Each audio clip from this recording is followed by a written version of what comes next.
حضرت لقمان کا جو آقا تھا، جو مالک تھا، اس نے ایک دن حضرت لقمان سے کہا کہ ایک بکری ذبح کرو اور اس کی جو سب سے بہترین 2 بوٹیاں ہو وہ میرے پاس لے آؤ۔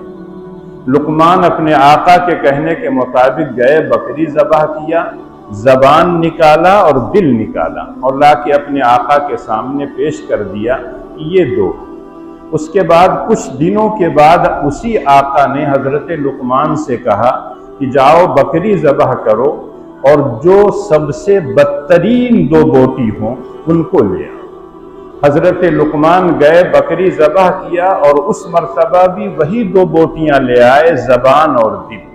آقا نے کہا کہ اس وقت سب سے بہترین 2 بوٹی تم لائے تھے، زبان اور دل، اور آج میں نے کہا تھا بدترین، تو اس وقت بھی زبان اور دل لے آئے۔ تو حضرت لقمان نے کہا یہ دونوں اگر صحیح ہوں تو سب سے بہترین عضو ہے، اور اگر یہ دونوں بگڑ جائیں تو سب سے بدترین۔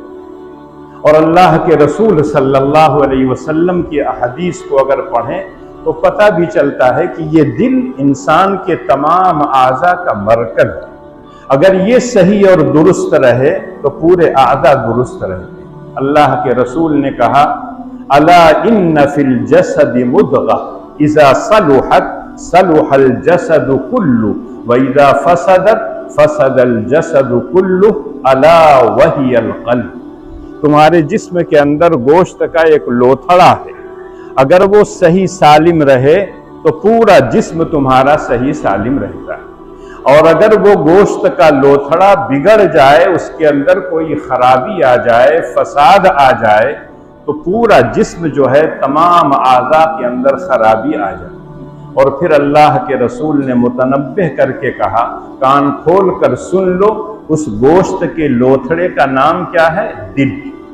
ایسے ہی زبان کے متعلق آتا ہے کہ اللہ نے اس کو کتنے اندر پیدا کیے، 32 دانت ہیں، ہونٹ ہیں، اور یہ تمام پابندی کے باوجود کہتے ہیں تمام اعضاء روزانہ زبان سے ہاتھ جوڑ کر کہتے ہیں کہ تم صحیح چلو، اگر تم صحیح چلو گی تو ہم محفوظ رہیں گے، اور اگر تم غلط چلو گی تو تم تو اندر بھاگ جاؤ گی، مار ہم کھائیں۔ آدمی کسی کے باپ کو گالی دیتا ہے، کسی کو برا بھلا کہتا ہے، کسی کے لان تان کرتا ہے، اور جب دوسرا سنتا ہے اس کی پٹائی شروع کرتا ہے تو کبھی پٹائی پیٹھ کی ہوتی ہے، کبھی ہاتھ کی ہوتی ہے، کبھی گال کی ہوتی ہے، لیکن زبان اندر رہتی ہے۔ اللہ کے رسول صلی اللہ علیہ وسلم کے سامنے 2 عورتوں کا تذکرہ آیا۔ اللہ کے رسول سے ایک صاحب نے آ کے کہا ہمارے پڑوس میں ایک عورت رہتی ہے، بڑی نفلیں پڑھتی ہے اور صدقات بھی نفل کرتی ہے، نمازیں بھی پڑھتی ہے، روزہ بھی رکھتی ہے، لیکن اس کی زبان قینچی کی طرح چلتی ہے۔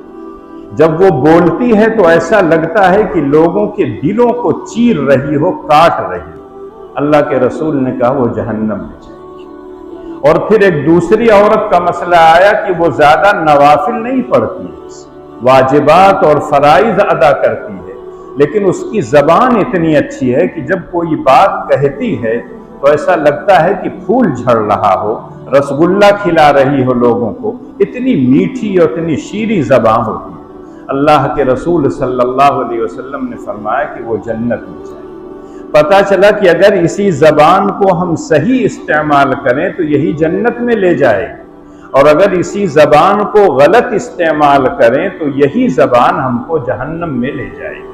حضرت لقمان نے بھی اپنے آقا سے یہی بات کہی تھی کہ دل اور زبان اگر سب سے بہترین گوشت کا حصہ ہیں، لیکن جب وہ درست ہوں، صحیح ہوں، اور اگر خراب ہوں تو سب سے بدترین یہ بوٹی۔